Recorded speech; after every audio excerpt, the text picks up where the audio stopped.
Hello, everybody. Welcome back to the spiritual alphabet. We're at the letter K today, and for K, I was reflecting on kindness this past week. So I wanted to share with you some thoughts on kindness, and I also welcome you, of course, to always comment below. Feel free if you'd like to share any thoughts you have about kindness, what it means to you, how it shows up in your life, or how do you practice kindness. Those are all helpful things. I have been reflecting on kindness through several levels. The first level, generally speaking, I think kindness is one of the most important virtues because, well, um, without kindness, uh, the world is extremely harsh. And with kindness, the world is livable and even lovable, with plenty of kindness. So the way that I've been noticing kindness happening in a lot of ways in my life and the opportunities for kindness. And then after reflection, I came to 5 levels of kindness practice, and I'm curious uh, if any of this resonates with you. So feel free to let me know in the comments if you like. So first level, what was kind of easiest for me to begin practicing kindness is a little unusual. It's to notice the kindness of nature and of objects and of the divine. So, first level, notice, what do I mean by notice the kindness of nature? So, of course, we know that Mother Nature can be harsh, storms and, you know, extremes of weather. But a lot of the time, you'll notice that nature is quite kind towards you. Just the weather, wherever you live, there are usually nothing falling from the sky hurting you, or you look out in nature and there's so much beauty. So there's a lot of kindness, I think, that nature treats us with, even though generally speaking, nature can be quite harsh, but I think a lot of times it is quite kind. That's what I notice anyway. I also notice, well, naturally, the kindness of the divine. Let me circle back to that later, actually. So the kindness of nature. Part of the kindness of nature is also the kindness of objects. So what I mean is like just things. It's weird for me to say this, but things don't like try to hurt me, right? Like there's no ill intention that a thing has towards me. There's no positive intention either. But because I'm practicing kindness and letting that, soak my mind, I ascribe kindness to objects. So if I'm touching a cup, I'm like, thank you, cup, for your kindness towards me. Holding the water, if I'm drinking the water, I thank the water for its kindness towards me, right? If I'm using my phone, like, thank you, phone, for your kindness towards me in functioning and being. So I ascribe. Yes, this is a fantasy. I agree, but why not? I mean, because it has no intention. We don't know anything. Okay. My base assumption is that we don't know anything. Not really. I mean, there's so much to the universe that we don't know. Are objects conscious? Well, science is increasingly coming to the conclusion that maybe molecules have some consciousness to them. Maybe. So if molecules have consciousness to them, do objects have consciousness to them? Does a rock have consciousness to it?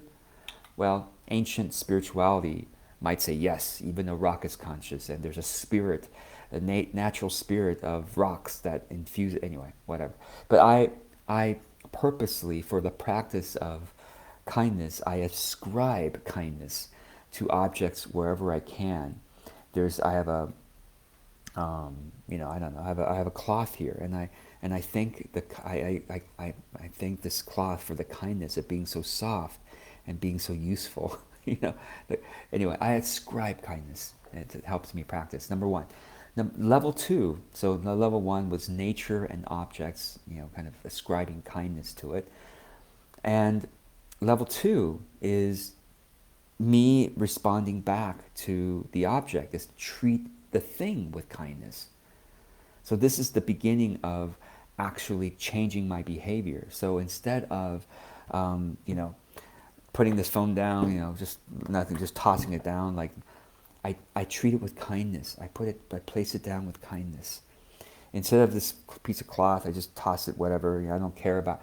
I treat it with kindness as I fold it. I fold it nicely, and I treat it with kindness. I place it there. Again, this is a practice. It's a spiritual practice of if I can treat objects with kindness, kindness infuses my behavior and my mind, and therefore it's easier to treat animate beings with kindness, human beings with kindness, if I first practice treating objects with kindness. Okay. Level three is to notice, observe the kindness of other human beings towards you. And I've been observing it all week, walking along the street. And not everybody says hi, but the people who do say hi, that's easy to notice a kindness. But interesting is this way. Even the person who doesn't say hi, who walks by, I smile at them, but they didn't see me or they didn't smile. Even the fact that they're not attacking me, right? I'm very liberal with noticing kindness because I'm doing a practice of kindness, right? So like I'm very liberal with it. Even if they didn't attack me, I'm going to say they treated me with kindness. Okay, I walk by them, they didn't attack me. Thank you for being kind, right? Like you think in my mind, thank you for your kindness. You go to a store, you buy something, right? They go ahead and help you with the transaction instead of ignoring you, right? I mean, again, be liberal with noticing the kindness of other human beings, right? My wife had asked me to buy something at the store. I was going to the store and she asked me to buy something, and sorry, I'm taking a picture of a worm on my window, a very kind worm, a very interesting kind of worm. Anyway, I've never seen that before. So she asked me to buy something, and I had already had other things to buy in mind. I forgot to write it down, what she told me. So I went to the store, and I bought my things, and I went home, and I presented her with my things, and she said, "Oh, that's great, that's great, that's great." And then later in the day, she said, "Oh, you didn't notice any XYZ item, did you?" I said, "Oh my gosh, I totally forgot." And I appreciated her kindness for not, like, I come home from the store, she looked at my things, "How come you didn't buy my thing?" Right? Like she didn't confront me right away, but like received me with kindness and, "Oh, that's wonderful, you bought this, oh, this looks good." And then later she says, "Oh, by the way, did you notice that other thing at the store too?" "Oh, I totally forgot to even look for it." And so like little kindnesses like that, I I maybe wouldn't have noticed that, but this week as I practiced looking for kindness, I noticed that, right? Um, I was asking a business partner, a colleague of mine, to promote some product that I have, promote a thing I have. And my colleague had to say no to promoting it for whatever reason, I don't remember. But then responded with kindness to say, "Well, but I do have a suggestion or two for how you might improve the promotion if you're open to listening to it." And I'm like, "Oh, sure, I'm always open to improving." So listen to the feedback. And that was, if I wasn't being conscious of kindness, I might would have just focused on the rejection. No, they're not going to promote me, right? Like that's easier to focus on because we humans tend to focus on the negatives instead of the positives. So I focus instead on the fact that they responded kindly towards me, right? Notice kindness. Um, and I'll tell you this, okay, and this leads into the next. I had an interaction with somebody who was quite critical of me, critical of one of my team members. But you could say that the way that they were critical towards me was still trying to be kind. Now, someone else could have read this situation and said, oh, they're being really passive aggressive. Okay, really passive aggressive. But I'm going to say, well, again, that's a natural societal human conditioning to read it in a particular way. I'm practicing kindness right now, so I'm going to notice the fact that this person could have, you know, been, yelled at me with cuss words or with, I mean, because I can kind of sense the emotion of anger or hurt that they had, and I said, well, they could have used much more hurtful words back, hurtful words towards me. I whatever I did, I always try to do kindness, but it was interpreted in a certain way. Whatever. Okay, they could have used a lot of hurtful words towards, but they didn't. They tried to couch it in a way that is as kind as possible. Again, someone would have said that's super passive aggressive, George. But I said no, no, no. I'm going to look at this and say I notice the kindness, and also I notice the kindness that this person has treated me with over years. I've known this person for years, and they have always treated me with kindness. And that's what I choose to focus on instead of this particular incident. I choose to focus on the kindness of this person over a long time, over many other instances instead of this one instance, right? And so that was helpful for me to manage or to be with that situation without as much negativity, with more kindness. And level 4 now. Okay, level 4 is to level 1 again. Notice the kindness of nature and objects. Level 2 is to treat objects with kindness. Level 3 is to notice the kindness of human beings, and level 4 is to treat human beings with kindness. And so this situation, while we're on the situation, I could have responded back with, talking about passive aggressiveness, talking about their criticism towards me and my team. I could have responded back like, if I wasn't in the mindset of practicing kindness, my probably natural human reaction would have been, to talk back in negative ways, right? But then I purposely, thankfully, like I said, noticing their kindness, remembering their past kindnesses.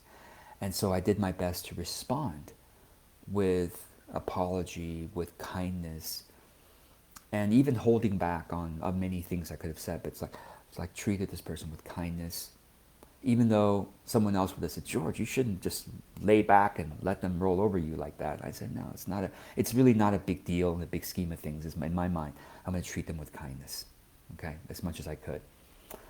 And also I noticed that, and have you noticed, in the long term, now that this event has passed for at least days, in the long term, I'm always happier if I treated someone with kindness, even if they didn't get justice, of whatever I could have said, right? And similarly, I think back to the times when I've done something wrong to somebody, or something hurtful, and they treated me with undue kindness back.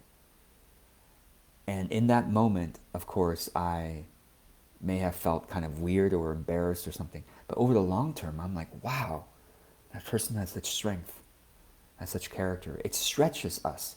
Like to treat someone with undue kindness stretches you, stretches your character, and it's not that comfortable in the moment. But in the longer and longer and longer term, it brings happiness. And the fifth and final level is to notice the opportunities to treat yourself with kindness. To treat yourself with kindness. Just like, and I'll bring in the divine here, notice how the divine treats you with so much kindness through all these different levels that we've been talking about. Noticing the kindness of nature, objects, of other humans. Noticing you treating other objects and other humans with kindness. That's all the divine treating us with so much love and kindness. Therefore, when it comes to treating ourselves, notice the many, many, many, many opportunities to treat ourselves with undue kindness. even if we think we deserve to be punished or deserve to do whatever, to treat ourselves with undue kindness. Anyway, I hope this is somewhat interesting. If you find any part of this resonant, I always welcome your comments below. If you have something else you want to share about how you practice kindness or anything else about kindness, feel free to comment below. Thank you for joining me on this journey.